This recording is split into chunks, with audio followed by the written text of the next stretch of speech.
মানুষ তার নিজের যে ক্ষুদ্র গণ্ডি, এই ক্ষুদ্র গণ্ডিকে বৃহত্তম গণ্ডির দিকে কিভাবে নিয়ে যেতে হয়, সেই শিক্ষা, সেই বিদ্যা যদি মানুষ নিজে অর্জন করতে না পারে, তাহলে মানুষের পক্ষে এই প্রাকৃত গণ্ডির বাইরে কিছু ভাবা সম্ভব হয় না। কেন হয় না? কারণ মানুষ তার স্থূল শরীরকেই জীবনের একমাত্র লক্ষ্য, একমাত্র গন্তব্য, একমাত্র সিদ্ধির যে মাত্রা বা লক্ষ্যমাত্রা, সেটা মানুষ ঠিক করে নেয়। জীবনের প্রথম পর্ব থেকেই মানুষ এই শিক্ষায় লাভ করে যে জীবিকা এবং ব্যাধিমুক্ত শরীর এবং স্বাভাবিক যে জীবনযাপন, এখানেই রয়েছে জগতের সমস্ত কিছু। কিন্তু এই ভুল জীবন দর্শন, ভুল মার্গদর্শনের ফলেই মানুষ আজ বিভ্রান্তিতে পড়ে রয়েছে। কেন রয়েছে? মানুষ যদি তার সংকীর্ণ গণ্ডিকে অতিক্রম করে তার যে হিরণ্যগর্ভের যে গণ্ডি, তার যে চৈতন্যের গণ্ডি, এই গণ্ডিতে যদি মানুষ নিজেকে উন্নীত করতে পারত বা নিজেকে তুলে নিয়ে যেতে পারত, তাহলে মানুষ ঊর্ধ্বমুখী হতো।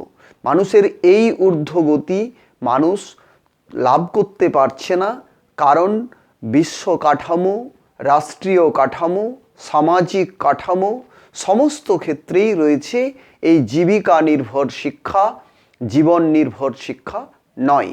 তাহলে মানুষ তার নিজের যে ব্যাপক ব্যাপ্তি রয়েছে, সেই ব্যাপ্তির সন্ধান মানুষ করতে পারছে না উপযুক্ত শিক্ষার অভাবে।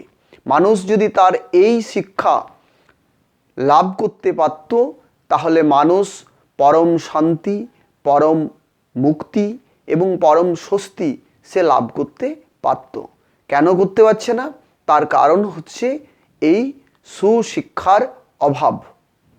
শিক্ষার কারণেই মানুষ প্রতিদিনের জীবনচর্চা এবং তার চিন্তা চেতনা, তার যে কর্মক্ষেত্র বা কর্মপদ্ধতি, কর্ম উদ্যোগ, কর্ম উদ্যম সমস্ত কিছুই ব্যয় করছে শুধুমাত্র নাশবান সম্পত্তি সংগ্রহের জন্য। কিন্তু যেগুলো অস্থায়ী, যেগুলো থাকবে না, সেইগুলোর জন্য মানুষ নিয়োজিত করছে তার জীবনের সমস্ত শক্তিকে, সমস্ত প্রচেষ্টাকে, সমস্ত প্রযত্নকে। তাহলে তার সমস্ত প্রযত্ন ব্যর্থ হচ্ছে সঠিক দিশার অভাবে। মানুষের সমস্ত প্রচেষ্টা ব্যর্থ হচ্ছে তার সঠিক জীবন দর্শনের অভাবে। মানুষ যদি সঠিক পথ খুঁজে পেত, সঠিক মত নির্ণয় করতে পারত এবং সঠিক দিশাটা সে মানুষ উপলব্ধি করতে চেষ্টা করত, তাহলে মানুষ বুঝতে পারত যে তার অসার বস্তুর জন্য সারা জীবন সে ব্যয় করে গেল, অস্থায়ী জিনিসের জন্য সে সময়টা নষ্ট করলো, যেখানে কিছুই পেল না, শুধু বঞ্চিত হলো, প্রবঞ্চিত হলো এবং সে নিজেকে ঠকিয়ে গেল সারা জীবন ধরে। কেন? কারণ সে যে শিক্ষা লাভ করেছে, সেই শিক্ষা ঠকে যাওয়া ছাড়া সঠিকভাবে সঠিক কোনো কিছু নির্ণয় করা, অনুভব করার শিক্ষা এখানে সে পায়নি। আর পায়নি বলেই তার এত সমস্যা। তাই মানুষ ক্ষুদ্র গণ্ডি অতিক্রম করবে তার সুশিক্ষার দ্বারা। ক্ষুদ্র গণ্ডিকে সে উপলব্ধি করবে, বোধের মধ্যে, আয়ত্তের মধ্যে আনার চেষ্টা করবে যে সে এই ক্ষুদ্র শিক্ষা, প্রাকৃত শিক্ষা নিয়ে সে কখনোই বৃহত্তম শিক্ষা লাভ করতে পারবে না। এক একটা ক্ষেত্রে এক এক রকম বিদ্যা রয়েছে, সেই বিদ্যার দ্বারা, সেই দর্শন পদ্ধতি দ্বারা এইগুলোকে দর্শন করতে হয়। তাহলে যোগের গুরুত্ব বা যোগের ভূমিকা রয়েছে এখানেই। যদি মানুষ যোগ অভ্যাস না করে, তাহলে প্রকৃতির সঙ্গে তার যোগ সে উপলব্ধি করতে পারবে না। মানুষ যদি যোগ অভ্যাস না করে, নিজের সঙ্গে তার যোগ উপলব্ধি করতে পারবে না। মানুষ যদি যোগ অভ্যাস না করে, নিয়ন্তার সঙ্গে তার যোগ উপলব্ধি করতে পারবে না। পুস্তক বা কোনো সঙ্গের পক্ষেই কিন্তু সম্ভব নয় এই যোগকে সঠিকভাবে কার্যকর করা। তাহলে প্রতিটি যোগ সুন্দরভাবে রয়েছে, অত্যন্ত সাজানো গোছানো রয়েছে, ছকের মধ্যে রয়েছে। জগতের কোনো কিছুই নিছক নয়, প্রতিটি ক্ষেত্রে ছক রয়েছে। আমরা এই ছকের যোগকেই উপলব্ধি করব আমাদের বিদ্যার দ্বারা। আমাদের এই বিদ্যার অভাব লক্ষ লক্ষ বছর ধরে সারা পৃথিবীতেই দেখা যাচ্ছে। এই বিদ্যার অভাবেই আজ মানুষ হারিয়ে ফেলেছে তার নিজের অস্তিত্ব, নিজের বোধ, নিজের ভূমি, নিজের উপলব্ধি, নিজের স্বরূপ, নিজের স্বভাব, সমস্ত কিছুকে বিস্মৃত হয়েছে। আমাদের এই যে বিস্মৃত জীবন, বিস্মৃত কার্যক্রম, এইগুলোকে আমাদের আবার স্মৃতিতে ফিরিয়ে আনতে হবে আমাদের উপযুক্ত বিদ্যার দ্বারা।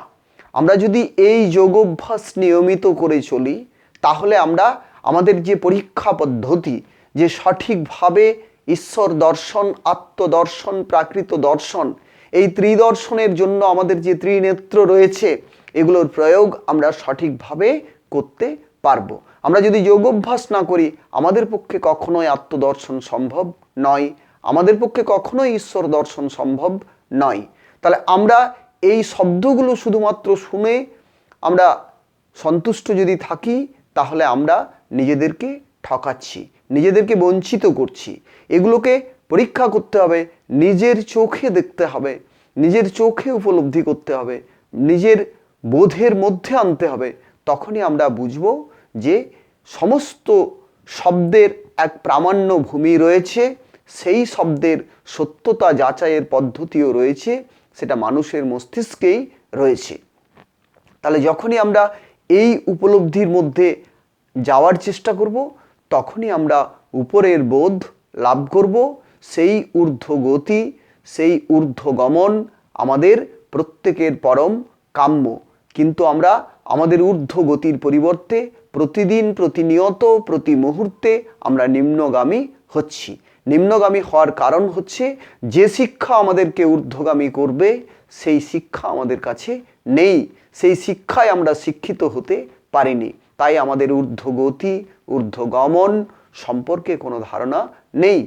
আমাদের উদ্যোগ, আমাদের উদ্যম, আমাদের সমস্ত উন্নতির যে অন্তরায় বা বাধা, তার কারণ হচ্ছে আমাদের সুশিক্ষা নেই। সুশিক্ষা যদি আমাদের থাকতো, তাহলে আমরা অতি সহজেই এই সমস্ত কিছু আমরা লাভ করার পথে আগুয়ান হতাম, এগোতে পারতাম, এবং তখনই আমরা সঠিক কার্যক্রমে যুক্ত হতে পারতাম। তখনই আমাদের জীবনের সমস্ত কিছু সুন্দর হতো, মধুর হতো, ভালোই হতো।